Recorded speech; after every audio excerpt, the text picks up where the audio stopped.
할렐루야, 반갑습니다. 거룩한 주일 좋은 아침 함께 예배드림의 기쁨이 됩니다. 오늘 본문은요, 여러분 다 아시는 열문화 이야기입니다. 열문화 비유죠. 열문화 비유 이야기입니다. 성경에 나오는 비유 말씀들이 있어요. 신약에서는 보통 예수님께서 비유 말씀을 하시죠. 이 비유 말씀을 우리가 들을 때는요, 항상 이 전후의 맥락, 그리고 그 당시의 상황, 그리고 누가 누구에게 말씀하시는 건지를 꼼꼼히 점검해서 살펴봐야 됩니다. 그래야 해석이 산으로 가지 않아요. 비유라는 것은 이제 알레고리적 해석을 담고 있습니다. 이제 은유라고도 하잖아요. 그렇기 때문에 이런 상황과 배경, 맥락들을 살피지 않으면요, 설교자가 원하는 방향으로 말씀을 이끌어갈 수 있는 게 바로 비유 말씀의 특징이죠. 이단들이 비유 말씀을 가지고 사람들을 현혹시키는 이유가 바로 이것입니다. 오늘 본문은요, 맥락을 한번 볼게요. 예수님께서 지난주에 삭개오의 집에 유하셨습니다. 그래서 삭개오에게 구원을 베푸셨죠. 그리고 이렇게 말씀하셨어요. 인자가 온 것은 잃어버린 자를 찾아 구원하기 위함이다 라고 말했어요. 삭개오의 집에는 삭개오뿐만 아니라 예수님의 12 제자들 있었을 거고요. 또 있었겠죠. 사람들이 몇 명. 근데 이 사람들과 예수님의 제자들은 이 말씀을 딱 듣고 어떻게 이해를 했을까요? 그러니까 인자가 온 것은 잃어버린 자를 찾아 구원하기 위함이다. 그리고 이제 삭개오에게 구원을 선포하신 직후잖아요. 이스라엘 사람들은요, 현세적인 메시아 왕국을 구했잖아요. 바라봤잖아요. 이걸 분명히 마음에 품었을 겁니다. 아, 이제 곧 예루살렘 성을 이제 올라가실 텐데 가면 이제 로마군 전복시키고 다윗의 왕조 다시 세울 것이다. 이 생각을 했을 거란 말이에요. 그것을 예수님이 이제 간파하시고 그래서 다시 한번 비유를 더하여 말씀을 해주시는 거예요. 그거 아니라는 거. 지금 하나님 나라가 뭔지에 대해서 다시 한번 말씀하시는데 예수님이 이거죠. 현세적 메시아 왕국을 고대하던 그 집안에 있던 모든 자들에게 오히려 이 땅에서의 복음 전파 사명에 대해서 말씀하시는 거예요. 그리고 재림 때에 임하게 될 하나님 나라의 상급에 대해서 말씀하시는 게 오늘 본문 내용입니다. 즉 다시 말해서 하나님 나라를 바라보는 자들은요, 현세적인 복이 아니라 이들은 지금 현세적인 복을 원하고 있는 거예요. 메시아 왕국을. 그러나 그게 아니다 얘들아. 현세적인 복이 아니라 하늘의 상급을 받기 위해서는 오히려 이 땅에서는 너네들이 핍박을 받고 고난을 받아야 될 거야. 그 어떤 정체성으로 살아가야 되는지에 대해서 말씀을 하시고 그 상급은 언제 받냐? 마지막 날에 내가 다시 왔을 때 하늘의 상급, 하늘의 권세를 받게 되는 것이다 라는 취지의 말씀을 해주시는 겁니다. 그래서 오늘은 본문을 통해서 은혜를 받았다는 것은 사명을 받은 것이다. 은혜를 받았다는 것은 사명을 받은 것이다 라는 제목으로 은혜가 무엇인지, 사명이 무엇인지, 우리가 은혜를 받았다면 우리가 어떻게 사명을 감당해야 되는 것인지, 이런 성도가 이 땅 가운데 어떻게 살아가야 하는지, 이미와 아직 사이에 있는 예수님이 재림 전 이 땅 가운데 우리에게 남겨진 사명이 어떤 정체성으로 살아야 하는지에 대해서 말씀을 전하도록 하겠습니다. 본문으로 다시 돌아가 볼게요. 누가복음 19장 11절 말씀 제가 읽겠습니다. 그들이 이 말씀을 듣고 있을 때에 비유를 더하여 말씀하시니 이는 자기가 예루살렘에 가까이 오셨고 그들은 하나님 나라가 당장에 나타날 줄로 생각함이더라 라고 말씀하고 있습니다. 그러니까 그들이 이 말씀을 듣고 있을 때에 이 말씀, 제가 말씀드린 대로 삭개오의 집에 인자가 온 것은 잃어버린 자를 구원하기 위해서 왔다. 이 말씀을 듣고 있을 때에 여기서 이 말씀을 듣고 있는 그들이 누구라 그랬어요? 삭개오 집안에 있던 사람들이에요. 제자들 비롯한 사람들. 그런데 그들이 가지고 있던 문제점이 무엇이라 그랬습니까? 제가 예수님께서 인자가 온 것은 잃어버린 자를 찾아 구원하게 합니다 라고 말하니까 야, 이제 곧 메시아 왕국 오는구나. 로마군 전복시키는구나. 다윗의 왕조 다시 회복되는구나. 이 현세적 메시아 사상을 지금 고대하고 있는 거예요. 또 이 사람들이. 그래서 예수님께서 그것이 아님을 알려주시기 위해 어떻게 말씀하셨어요? 비유를 더하여 주신 거예요. 비유를 더하여 주신 거예요. 그 다음 구절 누가복음 19장 12절 13절 그래서 어떤 비유를 말씀하시는지 한번 보겠습니다. 읽겠습니다. 제가 이르시되 어떤 귀인이 왕위를 받아가지고 오려고 먼 나라로 갈 때 그 종 열을 불러 은하 10문화를 주며 이르되 내가 돌아올 때까지 장사하라 하니라 했습니다. 여기서 귀인은요, 어떤 귀인이 나타납니다. 귀한 사람, 이 사람은 예수 그리스도를 의미합니다. 어떤 해석가들은요, 역사적인 근거를 통해서 이를 헤롯 대왕이 있었잖아요. 그 헤롯 대왕의 아들들이 있잖아요. 분봉왕들. 그래서 헤롯 아킬라오라는 그 아들이 역사적으로 실제 왕위를 계승하기 위해서 로마에 갔었던 일이 있어요. 이 직후, 이 전에. 그래서 그것을 지금 비유로 말씀한 거다. 그러니까 여기서 귀인은 헤롯 아킬레오다라고 해석하는 해석가들도 있는데, 본문 전체에 흐르는 맥으로 볼 때는 여기서 귀인은요, 예수님 자신으로 해석하는 것이 가장 적합하다고 저는 생각합니다. 그래서 그 귀인이, 그러니까 예수님이 왕위를 받아가지고 오려고 먼 나라로 갈 때라고 그랬어요. 먼 나라는 어디겠습니까? 하나님 나라겠죠. 이제 십자가 지시고 가는 하나님 우편. 그리고 그 예수님께서 십자가에서 죽으시고 부활하시고 하나님 우편에 계시다가 이제 왕권을 가지고 다시 이 땅에 오실 그 재림의 때를 말씀을 하고 있는 것이죠. 그러니까 예수님께서 지금 자신의 종들에게 사명을 주셨어요. 문화를 나눠줬어요. 그리고 장사를 하라 그랬어요. 그리고 내가 돌아올 때까지 성실하게 맡겨진 사명을 감당하라 라고 말씀하신 거예요. 네. 따져보면 초림과 재림 사이에 있는 우리들에게도 예수님께서 은혜를 주시고 사명을 주셨다는 거죠. 우리는 무언가를 여기서 장사를 해야 된다. 이렇게 우리가 연계해서 생각해 볼 수 있겠죠. 그러면 그 주신 사명은 무엇입니까? 주신 사명. 다 아시잖아요. 복음 전도죠. 영혼 구원이잖아요. 예수님의 마지막 지상 명령이었잖아요. 그리고 하나님의 잃어버린 영혼을 구원하는 거예요. 이것은. 그래서 이 직전 사건이 그거잖아요. 나는 잃어버린 자를 찾으러 왔다 라고 말씀을 하시고 이 직후에 이 비유 말씀을 하신 거잖아요. 그러니까 예수님의 사역을 이제 제자들에게 나눠주시는 거예요. 예수님은 이제 십자가 지시고 가셔야 되니까 복음 전도 사역이란 말이에요. 이 사명은. 자, 그리고 또 한 가지 볼게요. 여기서 문화라는 단어가 나와 있어요. 문화는요, 그리스 화폐 단위입니다. 당시는 그리스, 로마, 이스라엘 다 같이 살았으니까 화폐가 다 달랐어요. 다 화폐를 통용해서 썼는데 이 문화는 그리스 화폐로서 은하입니다. 은하인데 이 가치는 데나리온 아시죠? 데나리온 들어보셨죠? 로마 화폐는 데나리온이에요. 동전이. 근데 한 데나리온이 노동자 하루 품삯이잖아요. 100 데나리온과 같은 그 가치였어요. 이 문화가, 한 문화가. 100 데나리온. 수학 빠르시어요? 하루 노동자 얼마 버는지는 다 다르지만 한 100일 일했다고 치면 한 3개월 더 일한 거잖아요. 그럼 3개월치 급여를 받은 거면 그래도 적지 않은 돈이잖아요. 네. 그 정도는 이제 주신 거예요. 몇 천만 원은 되지 않을까 생각이 드는데 달란트보단 작지만 장사하기는 충분한 것을 이제 받았다는 거예요. 네. 한 문화는 100 데나리온 이렇게 받았습니다. 자, 주인은 그 10종에게 10 문화를 이제 하나씩 나눠줬겠죠. 그리고 돌아올 때까지 장사하라고 했고요. 그리고 이제 시간이 지나서 주인이 돌아왔을 때 이제 어떤 일이 벌어지는지 오늘 본문 또 한번 살펴볼게요. 누가복음 19장 15절에서 21절 제가 읽겠습니다. 귀인이 왕위를 받아가지고 돌아와서 은하를 준 종들이 각각 어떻게 장사였는지를 알고자 하여 그들을 부르니 그 첫째가 나와 이르되 주인이여 당신의 한 문화로 10문화를 남겼나이다. 주인이 이르되 잘하였다 착한 종이여 내가 지극히 작은 것에 충성하였으니 10골 건세를 차지하라고. 둘째가 와서 이르되 주인이여 당신의 한 문화로 5문화를 만들었나이다. 주인이 그에게도 이르되 너도 5골을 차지하라고.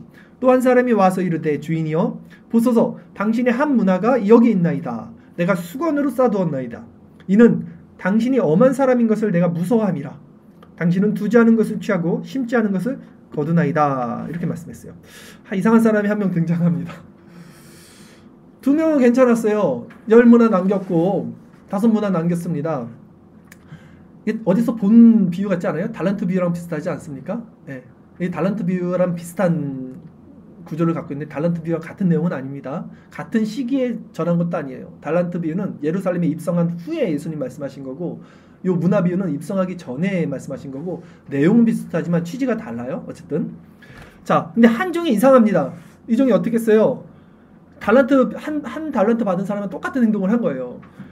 한 문화를 가지고 장사하지 않고 수건에 쌓아뒀어요. 감춰뒀어요. 당시에는 돈을 수건에 쌓아뒀다고 합니다. 감춰뒀다고 합니다. 그는 왜 감춰뒀을까요? 이 돈을 왜 그랬을까? 여기 나와요. 왜냐하면 그는 주인이 엄하고 악한 사람이라고 생각했다는 거예요. 그러니까 심지 않은 데서 거두는 사람, 두지 않는 것을 취하는 악덕 주인. 그래서 나는 당신 말을 안 들었어요. 그리고 당신 너무 무서워갖고 내가 이거 잘못해서 한문화 장사하다가 망해서 한문화 잃어버리면 해코지 당할까봐 무서워갖고 내가 못했으니까 한문화 가져가세요 라고 한 거예요. 겁나서 그랬다는 거예요. 그러니까 주인이 이제 이렇게 말씀을 합니다. 오늘 본문 마지막 구절까지 한번 읽어드릴게요. 누가복음 19장 22절에서 27절까지 말씀입니다.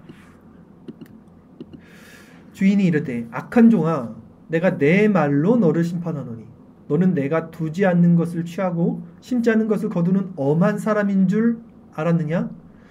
그러면 어찌하여 내 돈을 은행에 맡기지 아니하였느냐? 그리하였으면 내가 와서 그 이자와 함께 그 돈을 찾았으리라고. 곁에 섰는 자들에게 이르되 그 한 문화를 빼앗아 10문화 있는 자에게 주라 하니 그들이 이르되 주여 그에게 이미 10문화가 있나이다. 주인이 이르되 내가 너희에게 말하노니 무릇 있는 자는 받겠고 없는 자는 그 있는 것도 빼앗기리라. 그리고 내가 왕됨을 원하지 아니하던 저 원수들을 이리로 끌어다가 내 앞에서 죽이라 하였느니라. 오늘 보면 이렇게 마무리합니다. 자, 만약에 그 종이요 정말 주인이 엄한 분이라는 것을 알고 돈을 잃을까봐 겁나서 그랬다면 이 주인의 말대로 은행에 넣어서 이자라도 불렸어야 한다는 거죠. 네. 그러니까 이것은 변명이에요. 궁색한 변명이죠. 처음부터 이 종은 주인의 명령에 순종할 마음이 없었던 거예요. 결국 그는 한 문화를 어떻게 됩니까? 10문화 가진 자에게 빼앗깁니다. 네, 이것은 무엇입니까? 결국 그가 구원받지 못한다는 거예요. 네, 달란트 비해서도 한 달란트 빼앗긴 자들은 울면서 이를 갈는 지옥으로 떨어지죠. 네, 그리고 주인이 왕됨을 미워했던 그 백성들이 있었어요. 그 사람들도 다 불러내서 끌어다가 내 앞에서 죽이라 하였느냐. 다 지옥 가는 겁니다. 멸망을 받는 거예요. 자, 그러면 우리 한번 생각해 볼게요. 지금 이 한 종이 있는데 이 사람이 주인의 명령에 순종하지 않고 장사하지 않은 진짜 내막, 진짜 이 의중, 진짜 이 마음, 이유는 무엇이었을까요? 주인이 엄해서 그랬잖아요. 주인 나쁜 사람이니까 내가 말 안 듣는 거 아닙니까? 근데 그거 말고 드러난 거 말고 정말 마음속에 있는 이 주인의 명령을 따르지 않았던 이유, 본문에 힌트가 나와요. 제가 한 구절을 사실 빼고 읽었는데 오늘 본문 누가복음 19장 14절 말씀입니다. 제가 읽겠습니다. 그런데 그 백성이 그를 미워하여 사자를 뒤로 보내어 이르되 우리는 이 사람이 우리의 왕됨을 원하지 아니하나이다 하였더라 라는 내용이 중간에 삽입되어 있었어요. 사실 뭡니까? 그 백성들이 있었어요 거기. 근데 이 백성이 누굴 미워했어요? 주인을 미워했어요. 그래서 주인이 우리의 왕 되는 것을 원치 않았어요. 이 사람들이. 이런 상황이 지금 있는 것입니다.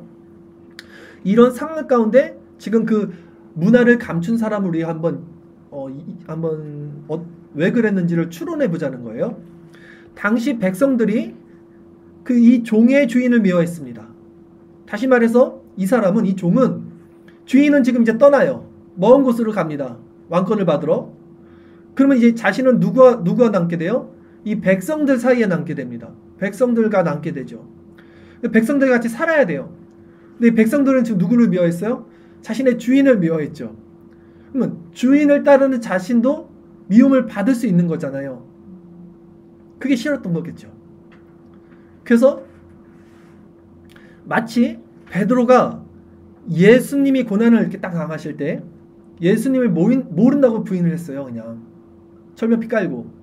그리고 가룟 유다도 상황이 자신의 생각대로 흘러가지 않자 예수님을 배신했어요. 그리고 돈을 챙겼죠.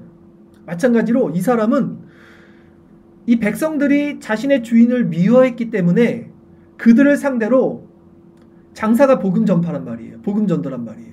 이 복음을 전하는 그 삶을 두려워했던 것이라고 저는 추론합니다. 그래서 이 내용들이 같이 섞여 있다고 저는 이제 생각을 했어요. 그렇다면 이제 이 본문에서 우리가 생각해 봐야 할 거는 뭐냐는 거죠. 우리도 이 신앙생활 가운데 이 종처럼 살고 있지 않은지를 한번 점검해 보자는 거예요. 우리도 신앙생활을 하면서 세상을 하는 예수님을 미워합니다. 근데 우리는 예수님의 제자라고 대놓고 말하기가 정말 좋냐는 거예요. 우리도 세상과 이렇게 타협을 하지 않냐는 거죠. 좋은 게 좋은 거라고 말하고 믿는 자와 믿지 않는 자 구분이 드러나지 않는 정도로 우리가 같은 세상 사람들과의 정체성과 그 원리 가운데서 살아가고 있지 않냐는 거죠. 오늘 본문의 이 종은요, 고의적으로 주인을 오해했어요. 오해한 게 아니에요, 사실은. 나 오해했다고 거짓말한 거죠. 변명한 거죠. 고의적이었어요. 주인이 악하고 엄한 분이라고 말했어요. 근데 사실 그건 사실이 아니었어요. 나머지 9종은 그분 왜 말을 잘 들었겠습니까? 자기 스스로 그냥 그렇게 믿기로 했던 거죠. 즉 자신이 자기 신앙을 자기 합리화를 해버린 거예요. 왜냐하면 그래야 자기에게 당위성이 주어져요. 주인은 악하기 때문에 내가 주인 명령 안 들은 거야. 이게 있어야지 자기 타당성이 생기잖아요. 자기가 장사를 안 한 것에 대한. 오늘날 많은 신앙인들도 마찬가지로 자신이 원하는 대로 신앙생활을 합니다. 그것이 하나님의 뜻이라고 그러고 그냥 여겨버려요. 내가 원하는 대로 해놓고 이게 하나님의 뜻일 거야. 믿어버려요. 이게 자기 합리화죠. 그리고 세상을 이렇게 버타면서 신앙생활을 하는 경우가 너무 많아요. 그래서 복음을 전할 때도 사람들 이렇게 보면 이들은 복음이 가리키는 본질이 뭡니까? 죄의 문제를 드러내는 거거든요. 복음은. 근데 죄의 문제는 싹 빼요. 그리고 복음을 전할 때는 예수님 믿고 구원 받으십시오. 예수님 믿고 복 받으세요. 예수님 믿고 천국 가세요. 우리 교회 한번 오세요. 이렇게 전해요. 이 반쪽짜리 사탕복음이잖아요. 이거. 왜 그럽니까? 진리의 복음을 제대로 전하면 반드시 그 복음은 세상에서 환영을 받지 못할 뿐만 아니라 오히려 세상은 그 진리의 복음을 미워한다는 것을 이들도 아는 거예요. 그걸 하기 싫은 거죠. 세상적 힘의 원리로 살아가는 그 세상 사람들에게 우리가 당신 그렇게 살면 지옥 갑니다. 당신 죄인이에요. 죄를 회개하셔야 될 천국 갑니다. 아니면 이대로 살면 지옥입니다. 멸망입니다. 이게 복음이잖아요, 사실. 근데 이렇게 말하면 누가 아멘 이렇게 하겠어요? 아니란 말이에요. 그러니까 교회 안에 있는 많은 사람들이 복음을 전할 때도 죄에 대해서는 말을 안 해요. 그래서 예수님 믿고 천국 가라는 반쪽짜리 복음만 전하고 있다는 거죠. 그러나 복음 전파는요, 여러분 반드시 회개의 외침으로부터 시작돼야 돼요. 복음 전파는 반드시 회개의 외침으로부터 시작돼야 됩니다. 예수님 보십시오. 세례 요한 보십시오. 처음 복음을 전하실 때 먼저 회개하라. 천국에 가까이 왔다 말씀하셨어요. 성령이 오셔서 처음으로 우리에게 뭘 가르치냐고 했을 때는요, 죄에 대해서요, 의에 대해서, 심판에 대해서 가르친다고 그랬어요. 이게 다 회개에 관한 겁니다. 위대한 청교도 신학자였던 목사였던 토마스 왓슨, 제가 좋아하는 분인데 이분 이렇게 말씀했어요. 예수님께서 선포하신 첫 번째 설교, 정확하게는 예수님의 설교의 첫 번째 말씀은 회개하라였다. 그렇잖아요. 그러기에 복음을 전하는 것은 죄에 대한 심판을 전하는 것이 전제되고 시작점이 돼야 된다는 거예요. 우리가 이런 복음을 전해야 하는 이유는 뭐냐면 세상은 이런 복음을 좋아하지 않지만 이런 복음을 전할 때에만 하나님의 잃어버린 자가 이 복음을 듣고 죄에서 돌이켜서 회개할 수 있기 때문이에요. 이게 중요해요. 복음은요, 세상 모든 사람들을 이해시키는 것이 아닙니다, 여러분. 오늘날 복음 전도 방식에 많은 사람들이 착각하고 오해하고 지금 문제를 갖고 있는 것이, 제가 볼 때는 모두를 이해시키고 모든 사람들을 수긍하려는 이런 마음을 가지고 복음 전도를 시도하는 것 같아요. 그러니까 누가 들어도 모두 이해가 가고 납득이 가고 수긍이 갈 만한 상식적이고 합리적인 복음을 전하려고 하는 것 같아요. 현대인들 보면 복음을. 그러나 복음은요, 인간 기준에서 상식적이거나 합리적이거나 누구나 수용할 수 있는 그런 성향의 류의 것이 아니에요. 여러분은 예수님께서 죽은 자들은 죽은 자들이 장사 지내게 하고 너는 나를 따르라, 이 말씀을 어떻게 상식적으로 받아들일 수 있겠어요? 그리고 자신이 가진 걸 모든 것을 팔아 가난한 자들에게 주고 너는 나를 따르라, 이게 합리적입니까? 이게 상식적이에요? 가족과 그물까지 버리고 예수님을 따르는 것이 그 세상에 수용할 수 있겠냐고요. 가족이 네 집안 원수다, 이런 말씀은 상식적이거나 합리적이거나 세상적으로 수용할 수 있는 말이 아니에요. 그러나 이것은 복음의 아주 가장 중요한 핵심이란 말이에요. 이런 것들이. 복음은 그 자체로 세상적 힘에 반대되고 있어요. 그렇기 때문에 세상 시스템과 전면으로 부딪혀요. 그러니까 이걸 전하면 미움을 받을 수밖에 없는 거예요. 근데 미움 받기가 싫으니까 회개하라를 빼놓고 전한다는 거예요, 우리가. 성경은 이렇게 말합니다. 너희가 육신대로 살면 반드시 죽을 것이로되 영으로서 몸의 행실을 죽이면 살 것이다, 이렇게 말씀했어요. 예수님께 구원받은 자들의 특징이 무엇이냐면, 여러분, 이들은요 자기 죄로 인해서 고통을 받아요. 그리고 그 죄로부터 갈급함으로 예수님께 나아가고요. 삭개오가 그랬잖아요. 그리고 해방을 얻죠. 자유를 얻죠. 즉 스스로 죄인이라는 자각이 있어요. 그러니까 우리는 그 자들을 대상으로 복음을 전하는 거라는 거예요. 세상 사람들 다 이해시키는 게 아니라, 지금 이 본문의 맥락을 보세요. 예수님이 지금 뭘 전하고 누구를 찾냐면 여리고에 있는 모든 사람들에게 복음을 전하는 게 아니에요. 잃어버린 한 영혼을 찾으신 거예요. 죄 때문에 갈급했던 삭개오만이 예수님을 만나는 거예요. 우리가 복음을 전하는 게 세상 사람들 다 이해하시죠? 하나님 살아계신 거 이제 알겠죠? 제가 이렇게 말하니까 믿으셔야겠죠? 이게 아니라는 거예요. 죄 때문에 막 힘들어하는 자들이 있는데 회개하십시오, 그리고 예수를 영접하십시오, 이렇게 말하면 그 자들은 그걸 들어요. 그 자들을 대상으로 전하는 거예요. 잃어버린 영혼들. 즉 우리는 그들을 위해서 이 복음을 외쳐야 하는 것이에요. 세상 모든 사람들이 듣기 좋은 소리로 외치는 것이 아니라는 거예요. 이것이 본문에서 이 주인이 종들에게 명령했던 미션이었던 거예요. 이게 장사인 거예요. 그래서 그 종은 감춘 거예요. 이게 싫었던 거예요. 이게 너무 힘들었던 거죠. 즉 은혜를 주시고 그것을 통해 자신을 미워하는 백성들 가운데 잃어버린 자를 찾아 복음을 전하라고 명령하신 거예요. 그리고 마지막 날 주인이 이제 다시 오셔서 그 종들과 계수를 하시는 거예요. 계수. 그런데 우리 역시 세상이 주님을 미워하니까 나도 주님의 종이 아닌 것처럼 그렇게 복음 전도 생활을 하지 않냐라는 것을 한번 생각해 보자고 제가 말씀을 드린 거예요, 지금. 물론 우리가 선명하고 원색적인 이 회개의 복음을 전한다면 대부분 사람들은 우리를 싫어하거나 피하거나 미워할 것입니다. 거리를 둘 것입니다.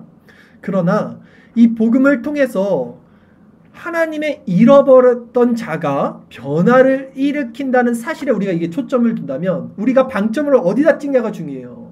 세상 모든 사람들에게 전하는 게 아니라 내가 정말 하나님의 잃어버린 자에게 이 복음을 전했을 때 그 자가 이걸 듣는다는 것을 알고 그것을 알고 내가 전하면 용기가 생겨요. 이제는 내가 지금 세상에 외치는 게 그 잃어버린 자에게 전하는 것이라는 마음으로 전할 수 있게 되는 거예요.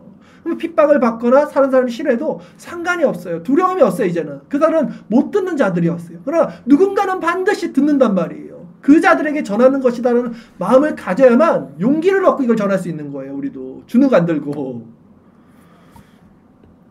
물론 여러분 균형이 필요해요. 관계전도, 오늘날 같은 세상은 이제 관계전도도 중요하잖아요.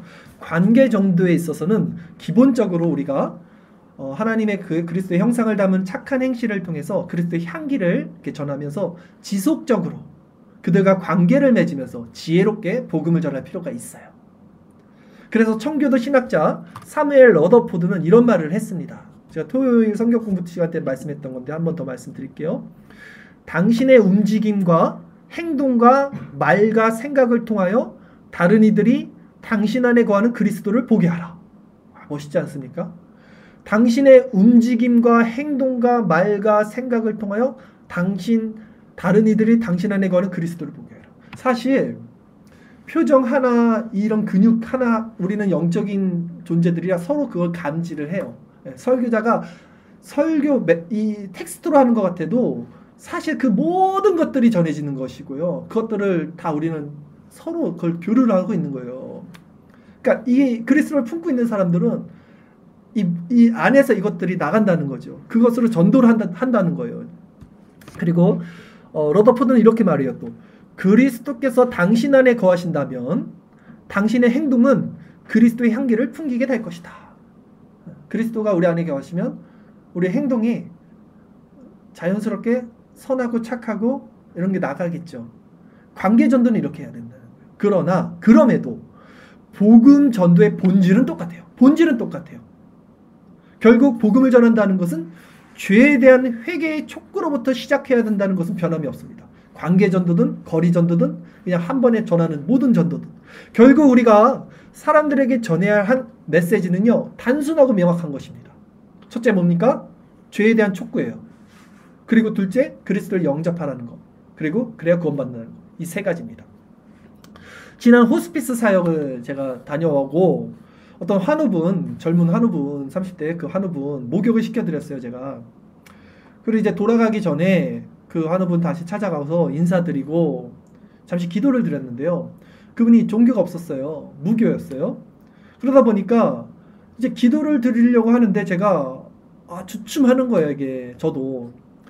죽음 앞에 있는 분이잖아요. 하나님 누군지도 모르는 분이에요. 근데 내가 이분에게 죄에 대해서 어떻게 기도를 해야 되는가. 그래서 제가 정확히 기억 안 나는데 형제님 제 뒤에 있었잖아요. 제가 뭐라 그랬는지 기억하세요?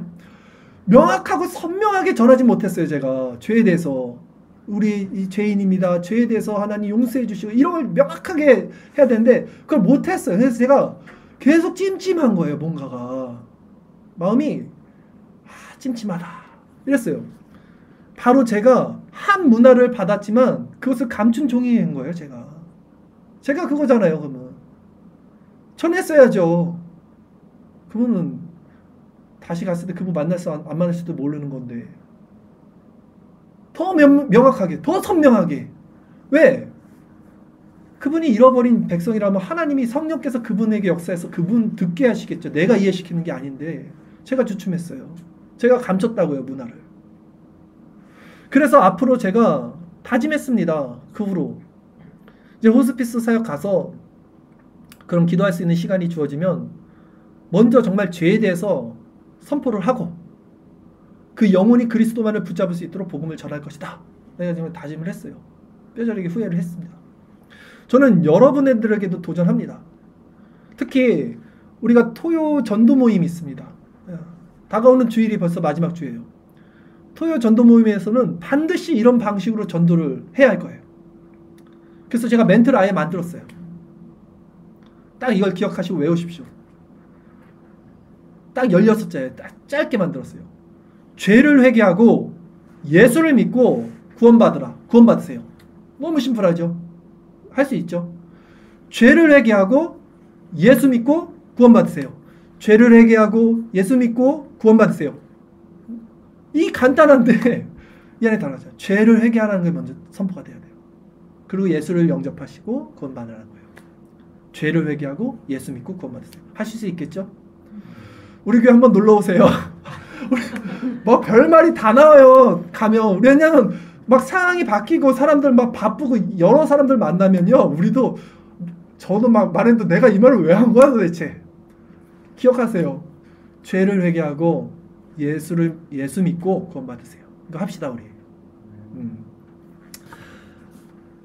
교회 한번 나오세요. 이런 인본적인 멘트 하지 말고 이제 다 이렇게 해야 될 것 같아요. 그리고 또 하나님 성령께서 조명해 주면 이제 그때 관계적으로 그분에게 이렇게 설명을 할 수 있겠지만 복음을 선포하는 데 있어서는 회개를 빠지면 안 된다는 거예요. 진짜. 또한 우리는 마지막 주일을 복음 전도 주일로 정했어요. 다가오는 주가 마지막 주예요. 이것은 주님이 우리에게 맡겨주신 사명을 감당할 수 있는 너무나 좋은 장치이고 기회입니다. 우리는 내적으로는 자신을 점검하고 주변 사람들과 이웃을 사랑하고 섬겨야 하지만 저는 계속 이런 것에 중심을 두죠. 그러나 결국 이런 모든 삶의 실질적인 열매는 영혼과 안에 있는 거예요. 결국은. 그리고 그 영혼들을 주님의 교회로 인도하는 데 있는 거예요. 이것이. 네. 이거 누구도 반박할 수 없는. 결국은 교회로 데리고 와서 하나님 말씀을 듣게 하고 이곳에서 신앙생활을 하게 하는 게 우리 사명인 거예요. 우리가 이 복음 전도주의를 소홀히 여긴다면, 우리가 마지막 주 복음 전도주의를 소홀히 여긴다면 주님 앞에 우리가 설 때, 마지막 날 계수할 때 우리도 한 문화 받고 그것을 싸매고 있던 종과 무엇이 다른지 생각해 봐야 된다는 거예요. 진정. 그렇잖아요. 우리가 기억해야 할 것은 여러분, 사람 듣기 좋은 말로 설득해서 나 이번 주에 설교 들었으니까 다음 주에 한 번만 와줘라. 우리 안 되겠다. 사람 데리고 오자는 말 드리는 게 아니라 한 영혼에게라도 여러분들이 한 주 남았잖아요. 이 원색적인 복음을 가감없이 전하는 마음을 가지시라는 거예요. 하나님의 주권을 믿으면서 그 잃어버린 영혼을 찾는 그 하나님 마음에 동참하자는 거예요. 우리 교회가 아니라 정말 이 복음을 전하시라는 거예요. 죄를 회개하고 예수 믿고 구원받으세요. 전도는 여러분 우리의 선택, 취사사항이 아니라 사명입니다. 분명히. 우리가 하나님께 은혜를 받았다는 것은 이 사명을 받은 거예요. 오늘 설교 제목이에요. 은혜를 받았다는 것은 사명을 받은 것이다. 여러분 왜 살아가요? 살아가는 궁극적인 이유와 목적이 무엇입니까? 결국은 복음 전파 아닙니까? 이게 지상 명령 아닙니까? 구원받은, 은혜받은 우리들이 마땅히 해야 할 책임과 의무 아닙니까?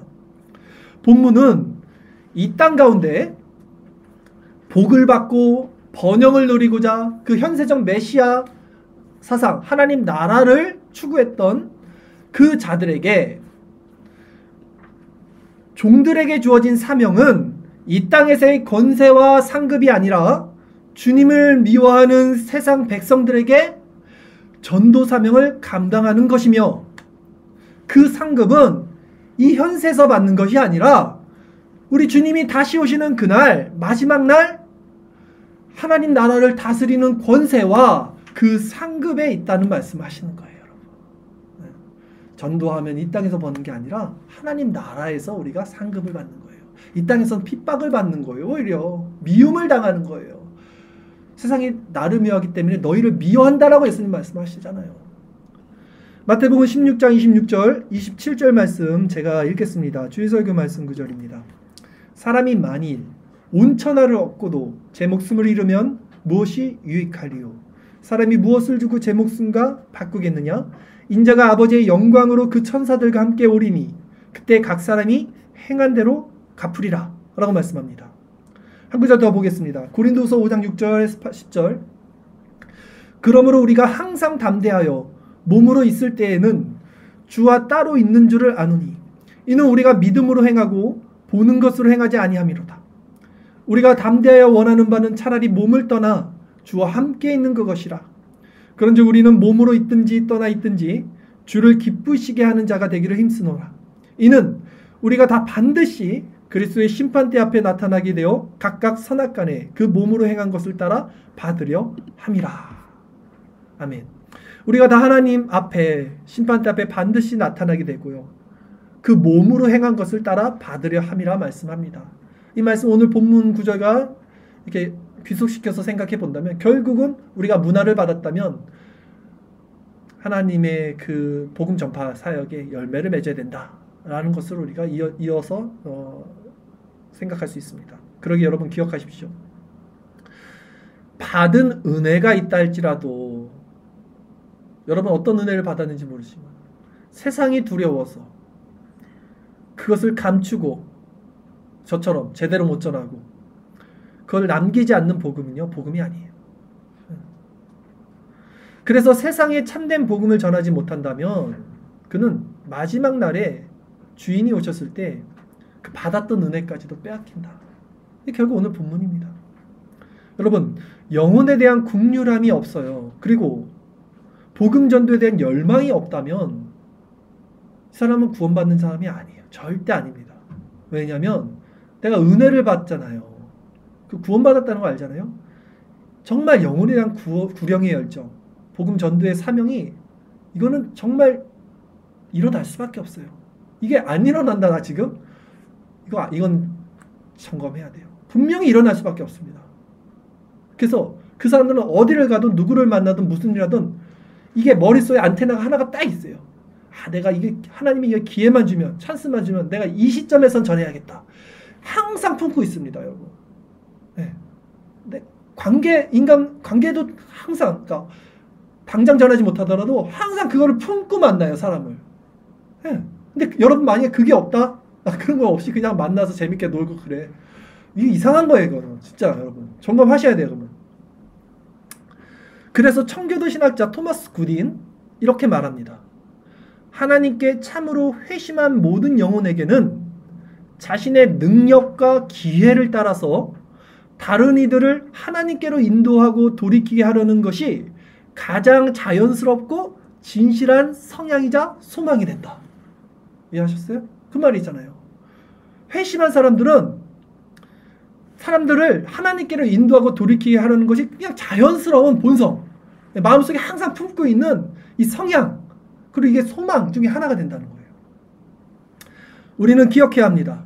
전도는 선택이 아니라 부름받은 자들, 은혜받은 자들의 사명인 거고요. 또한 사람들 앞에서 예수님을 부끄러워한 사람은 어떻게 됩니까? 예수님이 다시 오실 때 우리를 부끄러워한다 그랬어요.